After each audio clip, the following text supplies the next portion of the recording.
ஆசிரியர்களுக்கு வணக்கம். இனிமேல் நம்ம கிளாஸஸ் ரெகுலராக வரும். ப்ளஸ் ஒரு கிளாஸ் முடிஞ்சதுமே டெஸ்ட்டும் கண்டினியூஸாக வரும். அதனால செப்பரேட்டாக ஒரு டெஸ்ட் நோட் போட்டுருங்க. நோட்டில் மட்டுமே டெஸ்ட் எழுதுங்க. அந்த நோட்டில் வேறு எதுவும் எழுதாதீங்க. இப்போ நீங்கள் டெஸ்ட்டு எழுதுறீங்கன்னா, சப்போஸ் இப்போ 20 மார்க்குக்கு டெஸ்ட் எழுதுகிறோம். இந்த 20ல் ஒரு 18 மார்க்ஸ் எடுத்துருக்கீங்கன்னு வச்சுக்கோங்க. 2 மார்க்ஸ்க்கு என்ன ஆன்சர்னு சரியாக தெரியலன்னா சைட்லேயே எழுதி வச்சுக்கோங்க. கொஷின் ப்ளஸ் ஆன்சர் அப்படி எழுதி வச்சுட்டிங்கன்னா ஃபைனலாக நீங்கள் ரிவிஷன் பண்ணும்போது அது உங்களுக்கு ஈஸியாக இருக்கும். சரிங்களா? தெரியாத கொஷினை தயவு செய்து எழுதி வச்சுட்டே வாங்க. ஆன்சர் மட்டும் எழுதாதீங்க. இப்போ டெஸ்ட்டு எழுதுறீங்க இல்லைங்களா, அதில் ஆன்சர் மட்டும் எழுதி வைக்காதீங்க. கரெக்ஷன்லாம் முடிச்சுட்டு ஃபைனலாக எந்த கொஷினாவது உங்களுக்கு டவுட்டாக இருக்குது, தெரியாத கொஷின் வந்திருக்கு அப்படின்னா அந்த கொஷின் எழுதி ஆன்சரையும் சேர்த்து எழுதி வச்சுட்டே வாங்க. அந்த மாதிரி பண்ணும்போது அடிக்கடி அதை நீங்கள் பார்த்துட்டே வந்தீங்கன்னா எக்ஸாம் டைமில் அது ரொம்ப யூஸ்ஃபுல்லாக இருக்கும். இந்த டிப்பை ஃபாலோ பண்ணுங்கள். 100% ஒர்க் அவுட் ஆகும். இப்போ டெஸ்ட் பார்க்கலாம். இந்தியாவின் மிக முக்கியமான உணவு பயிர் எது? ஆன்சர் மட்டும் எழுதிட்டே வாங்க. ஃபைனலாக ஆன்சர் செக் பண்ணிக்கலாம். சரிங்களா? பருப்பு வகைகள்: சோளம், கோதுமை, நெல். கீழ்கண்டவற்றுள் எது வாணிப பயிர் அல்ல? கரும்பு, கம்பு, புகையிலை, பருத்தி. இந்தியாவின் மிக நீளமான அணை எது? பக்ரானங்கல் அணை, மேட்டூர் அணை, ஹிராகுட் அணை, தேரி அணை. தேயிலை உற்பத்தியில் முதலிடம் வகிக்கும் இந்திய மாநிலம் எது? தமிழ்நாடு, அஸ்ஸாம், கர்நாடகா, கேரளா. வேளாண்மையின் ஓர் அங்கமாக நீலப்புரட்சி எதனுடன் தொடர்புடையது? வேளாண்மையின் ஒரு அங்கமான நீலப்புரட்சி எதனுடன் தொடர்புடையது? எண்ணெய் வித்துக்கள், மீன் உற்பத்தி, தோல் பொருட்கள், பால் உற்பத்தி. இந்தியாவின் காப்பி கிண்ணம் என்று அழைக்கப்படும் மாநிலம் எது? மேற்கு வங்கம், கர்நாடகம், ஆந்திர பிரதேசம், உத்தரப்பிரதேசம். தங்க புரட்சி எதன் உற்பத்தியோடு தொடர்புடையது?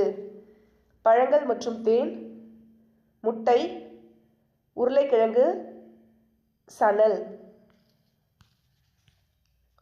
பிரதான் மந்திரி கிருஷி சஞ்சாயி யோஜனா எதனுடன் தொடர்புடையது? PMKSY.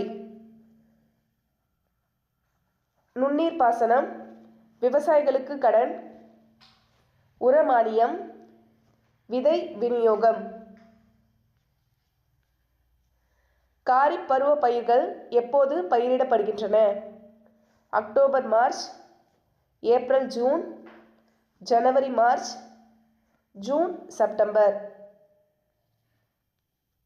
இந்தியாவின் மிக முக்கியமான பருப்பு உற்பத்தி மாநிலம் எது? தமிழ்நாடு, கேரளா, மத்திய பிரதேசம், மேற்கு வங்கம். கீழ்கண்டவற்றுள் எந்த உரிமை இந்திய அரசியலமைப்பின் இதயம் மற்றும் ஆன்மா என டாக்டர் PR அம்பேத்கர் அவர்களால் அழைக்கப்பட்டது? சுரண்டலுக்கு எதிரான உரிமை, சுதந்திர உரிமை, அரசியலமைப்புக்கு உட்பட்டு தீர்வு காணும் உரிமை, சமத்துவ உரிமை. இந்திய அரசியலமைப்பு ஏற்றுக்கொள்ளப்பட்ட ஆண்டு எது? 1949 நவம்பர் 26, 1946 டிசம்பர் 9, 1947 ஆகஸ்ட் 15, 1950 ஜனவரி 26. இந்திய அரசியலமைப்பின் அடிப்படை கடமைகள் எந்த நாட்டு அரசியலமைப்பின் தாக்கத்தால் சேர்க்கப்பட்டது?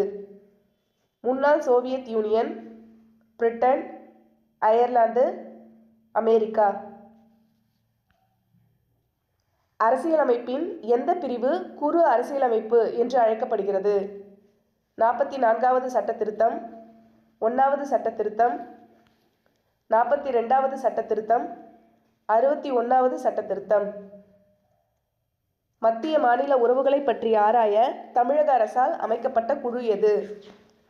ராஜமன்னார் குழு, ஸ்வரன் சிங் குழு, புஞ்சி குழு, சர்க்காரியா குழு. முகப்புரையில் சமய சார்பற்ற என்ற சொல் எப்போது சேர்க்கப்பட்டது? 1978, 1947, 1950, 1976. அரசியலமைப்பு சட்டப்பிரிவு 352 எதனுடன் தொடர்புடையது? தேசிய அவசர நிலை, நிதி சார்ந்த அவசர நிலை, குடியரசுத் தலைவர் தேர்தல், மாநில அவசர நிலை. தீண்டாமையை ஒழிக்கும் சட்டப்பிரிவு எது?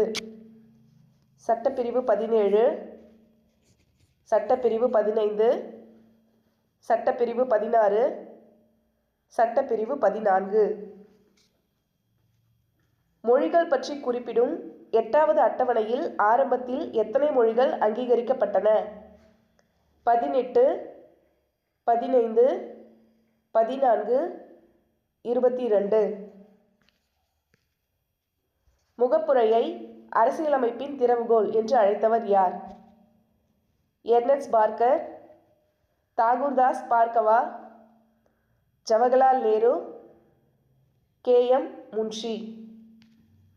மறக்காம எல்லாரும் உங்களோட மார்க்ஸை என்ட்ரு பண்ணுங்க. நாம் எல்லாருமே ஆசிரியர்கள். உங்கள் கிளாஸில் நீங்கள் ஒரு டெஸ்ட் வைக்கிறீங்க. எல்லா ஸ்டூடெண்ட்ஸோட மார்க்கையும் நீங்கள் பார்த்தீங்கன்னா தானே உங்களுக்கு ஒரு சாட்டிஸ்ஃபேக்ஷன் வரும். ஓகே, இப்போ இவ்வளோ பேர் டெஸ்ட் எழுதியிருக்காங்க, நல்லா பண்ணியிருக்காங்க.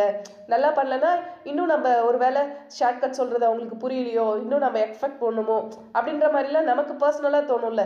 அதே மாதிரி தான் நீங்கள் நல்லா டெஸ்ட் எழுதுறீங்க, இல்லை மார்க்ஸ் லோவாக வாங்கியிருந்தீங்கனாலும் பரவாயில்ல, மார்க்ஸ் என்ட்ரு பண்ணுங்கள். அப்போ தான் எனக்கும் அது ஒரு உத்வேகமாக இருக்கும், இன்னும் நிறைய கிளாஸஸ் போடணும்னு. நிறைய பேர் டெஸ்ட் எழுதுறீங்க, பட் போட்டவங்க மட்டும்தான் மார்க்ஸ் மறுபடியும் என்ட்ரு பண்ணிகிட்ருக்காங்க. அதனால மார்க்ஸ் லோவாக இருந்தாலும் ஹையாக இருந்தாலும் பரவாயில்ல, நீங்கள் என்ன மார்க்ஸ் எடுத்திருக்கீங்களோ அதை மறக்காமல் என்ட்ரு பண்ணுங்கள். இந்தியாவின் மிக முக்கியமான உணவு பயிர் எது? நெல். கீழ்கண்டவற்றுள் எது வாணிப பயிர் அல்ல? கம்பு, கரும்பு, புகையிலை, பருத்திலாம் வாணிப பயிர். இந்தியாவின் மிக நீளமான அணை எது? இதுக்கு நம்ம ஷார்ட்கட்டோட சொல்லியிருந்திருப்போம், ஹிராகுட். இது ஒடிசால மகாநதியோட குறுக்கால, அதாவது மகாநதியின் குறுக்கே கட்டப்பட்ட அணை தான் இந்த ஹிராகுட் அணை. இதுதான் இந்தியாவிலேயே மிக நீளமான அணை. நெக்ஸ்ட், தேயிலை உற்பத்தியில் முதலிடம் வகிக்கும் இந்திய மாநிலம் எது? அஸ்ஸாம். வேளாண்மையின் ஒரு அங்கமான நீலப்புரட்சி எதனுடன் தொடர்புடையது? மீன் உற்பத்தி, அதாவது கடல் மீன், நன்னீர் மீன், இந்த வளங்களை மேம்படுத்துறது. நெக்ஸ்ட், இந்தியாவின் காப்பி கிண்ணம் என்று அழைக்கப்படும் மாநிலம் எதுனா கர்நாடகா. இந்த கர்நாடகா தான் இந்தியாவிலேயே 70% காப்பி உற்பத்தியில் முன்னணி வகிக்குது. சரிங்களா? இந்தியாவில் இருக்க மொத்த மாநிலத்தை சேர்த்தாலும் 70% எங்கே அதிகமாக கிடைக்குதுன்னா கர்நாடகாவில் தான். நெக்ஸ்ட், கருப்பட்டி காப்பி ஞாபகம் வச்சுக்கோங்க ஷார்ட்கட்டுக்கு. சரிங்களா? கருப்பட்டி காப்பி கர்நாடகா. தங்க புரட்சி எதன் உற்பத்தியோடு தொடர்புடையது? தங்க புரட்சி அப்படின்னு வந்தாவே நம்ம என்ன சொல்லுவோம்? பழங்கள் மற்றும் தேன். பிரதான் மந்திரி கிருஷி சஞ்சாயி யோஜனா எதனுடன் தொடர்புடையது? நுண்ணீர் பாசனம். அதாவது நீர்ப்பாசன வசதிகளை மேம்படுத்துறதுக்கும் நீர் சேமிப்பை அதிகரிக்கிறதுக்காகவும் தான் இந்த திட்டம் செயல்படுத்தப்படுது. இதையும் தெரிஞ்சு வச்சுக்கோங்க. ஆக்சுவலாக இது பாக்ஸ் ஐட்டமில் இருக்கும்னு நினைக்கிறேன். இதுக்கும் நம்ம கிளாஸ் பார்த்துருப்போம். காரி பருவ பயிர்கள் எப்போது பயிரிடப்படுகின்றன? இதுவுமே நம்ம ஷார்ட்கட்டோட பார்த்தது தான். June to September. இது ஜூன் டு செப்டம்பரை என்ன சொல்லுவாங்கன்னா தென்மேற்கு பருவமழை காலம் அப்படின்னு சொல்லுவாங்க. தென்மேற்கு பருவமழை காலத்தை தான் காரி பருவ பயிர் காலம் அப்படின்னு சொல்லுவாங்க. அதாவது அப்போ தான் அந்த பயிர்கள் பயிரிடப்படுகின்றன, ஜூன் டு செப்டம்பர் அந்த மந்தில். இந்தியாவின் மிக முக்கியமான பருப்பு உற்பத்தி மாநிலம் எது? பருப்பு உற்பத்தின்னு வந்துருச்சுனாவே கண்ணை மூடிட்டு மத்திய பிரதேசத்தை சொல்லிடுங்க. சரிங்களா? மத்திய பிரதேசம். கீழ்கண்டவற்றுள் எந்த உரிமை இந்திய அரசியலமைப்பின் இதயம் மற்றும் ஆன்மா என டாக்டர் PR அம்பேத்கர் அவர்களால் அழைக்கப்பட்டது? எந்த உரிமைனா அரசியலமைப்புக்கு உட்பட்டு தீர்வு காணும் உரிமை, 32வது. சரிங்களா? நெக்ஸ்ட், இந்திய அரசியலமைப்பு ஏற்றுக்கொள்ளப்பட்ட ஆண்டு எது? இது ரொம்ப ரிப்பீட்டட் கொஷின். நிறையா Group 4, Group 2, Group 1 வரைக்கும் இந்த கொஷினை ரிப்பீட்டட் கொஷின்னே சொல்லலாம். டெட் எக்ஸாம்லையுமே கேட்டிருக்காங்க. 1949 நவம்பர் 26. இந்திய அரசியலமைப்பின் அடிப்படை கடமைகள் எந்த நாட்டு அரசியலமைப்பின் தாக்கத்தால் சேர்க்கப்பட்டது? முன்னாள் சோவியத் யூனியன், அதான் அந்த ரஷ்யா தான். அரசியலமைப்பின் எந்த பிரிவு குறு அரசியலமைப்பு என்று அழைக்கப்படுகிறது? இது 42. 42வது சட்ட திருத்தம். அந்த டைமில் தான் ஒரு மிகப்பெரிய மாற்றம் கொண்டு வந்ததுனால தான், அதாவது 42வது சட்ட திருத்தத்தில் தான் மிகப்பெரிய மாற்றம் கொண்டு வந்திருந்தாங்க. அதனால தான் அதை வந்துட்டு குறு அரசியலமைப்பு அப்படின்னு சொல்லி சொல்கிறாங்க. நெக்ஸ்ட்டு, மத்திய மாநில உறவுகளை பற்றி ஆராய தமிழக அரசால் அமைக்கப்பட்ட குழு எதுனா ராஜமன்னார் குழு. இது வந்துட்டு 1969ல் ஸ்டார்ட் பண்ணாங்க. அதாவது 1969ல் தான் ராஜமன்னார் குழு அமைச்சு மத்திய மாநில அரசுகளை பற்றின உறவுகளை ஆராய தமிழக அரசால் அமைக்கப்பட்ட குழு. சரிங்களா? சென்ட்ரல் கவர்மெண்ட்டு இது பண்ணலை, ஸ்டேட் கவர்மெண்ட்டு, நம்ம கவர்மெண்ட்டு தான் அமைச்சது ராஜமன்னார் குழு அப்படின்னு சொல்லிட்டு. இயரை ஞாபகம் வச்சுக்கோங்க, 1969. மறக்காமல் நம்ம சேனலுக்கு ஒரு லைக் கொடுத்து ஹைப் கொடுங்க. நீங்கள் கொடுக்குற லைக் தான் நிறைய பேரை போயிட்டு ரீச் ஆகும். முகப்புரையில் சமய சார்பற்ற என்ற சொல் எப்போது சேர்க்கப்பட்டது? எப்போதுனா 1976. அதாவது 42வது சட்ட திருத்தத்தின்படி.